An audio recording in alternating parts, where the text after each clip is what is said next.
আসসালামু আলাইকুম। বাংলাদেশ বেতার, গোপালগঞ্জ। খবর পড়ছি মোহাম্মদ রায়হান উকিল। গোপালগঞ্জে ওয়াপদা মসজিদের নতুন ভবন ও ওয়াপদার সামনে বড় অক্ষরে বাংলা ও ইংরেজিতে লেখা গোপালগঞ্জের নাম ফলক উদ্বোধন করা হয়েছে। গতকাল জেলা প্রশাসক মোহাম্মদ কামরুজ্জামান এর উদ্বোধন করেন। এ সময় পানি উন্নয়ন বোর্ডের নির্বাহী প্রকৌশলী এস.এম. রেফাত জামিল ও সংশ্লিষ্ট কর্মকর্তাসহ গণ্যমান্য ব্যক্তিবর্গ উপস্থিত ছিলেন।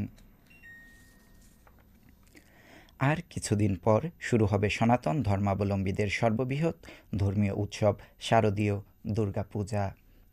এ উপলক্ষে গোপালগঞ্জের মণ্ডপে মণ্ডপে চলছে প্রতিমা তৈরির কাজ।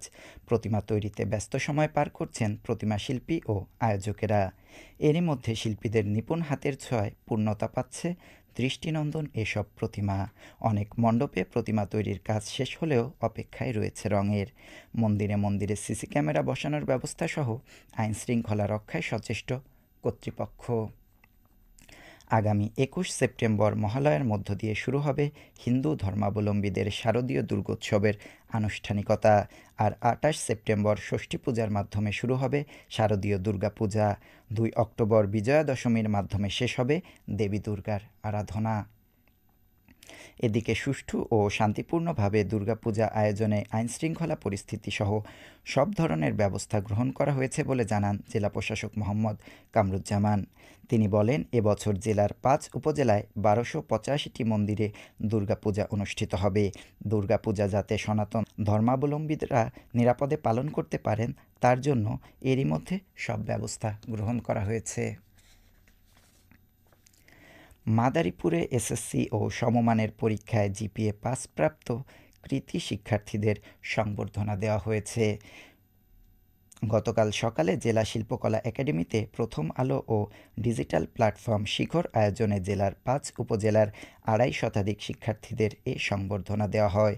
অনুষ্ঠানে সৈয়দ আবুল হোসেন কলেজের অধ্যাপক মুজিবুর রহমান, প্রথম আলোর খুলনা প্রতিনিধি উত্তম মণ্ডল ও বিভিন্ন বিদ্যালয়ের শিক্ষক শিক্ষার্থীসহ গণ্যমান্য ব্যক্তিবর্গ উপস্থিত ছিলেন।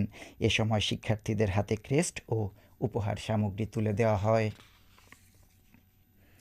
গোপালগঞ্জে রেইনট্রি গাছ থেকে লাক্ষা পোকার আঠা সংগ্রহ করে সংসার চালাচ্ছে শত শত পরিবার। প্রতি কেজি লাক্ষা বাজারে বিক্রি হচ্ছে ৩৫০ থেকে ৪৫০ টাকায়। যদিও কয়েক বছর আগে এর দাম ছিল কেজি প্রতি ৯০০ থেকে ১,০০০ টাকা।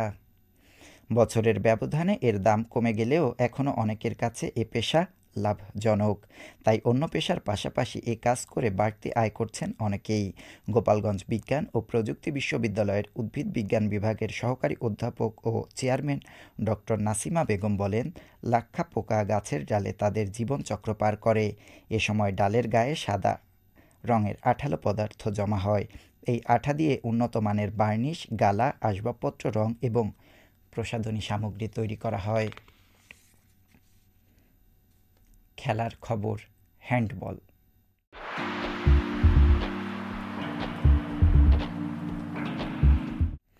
নড়াইল বীরশ্রেষ্ঠ নূর মোহাম্মদ স্টেডিয়ামে অনুষ্ঠিত কিউট প্রথম বিভাগ পুরুষ হ্যান্ডবল টুর্নামেন্টের গতকালের খেলায় ইয়াং পেগাসাস ক্লাব ১১-৯ গোলে কাজী সুমন একাডেমিকে এবং কামাল প্রতাপ তরুণ সংঘ ৭-৪ গোলে হ্যান্ডবল খেলোয়াড় কল্যাণ সমিতিকে পরাজিত করেছে।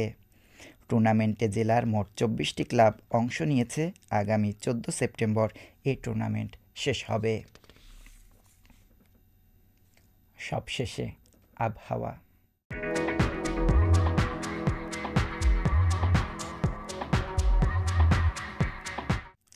আজ বেলা ১টা পর্যন্ত আবহাওয়ার পূর্বাভাসে বলা হয়েছে, দেশের অভ্যন্তরীণ নদীবন্দরসমূহের জন্য কোনো সতর্কবার্তা নেই এবং কোনো সংকেতও দেখাতে হবে না। খবর শেষ হলো। আমাদের পরবর্তী খবর প্রচারিত হবে সকাল ১০টা ৩০ মিনিটে বাংলায়।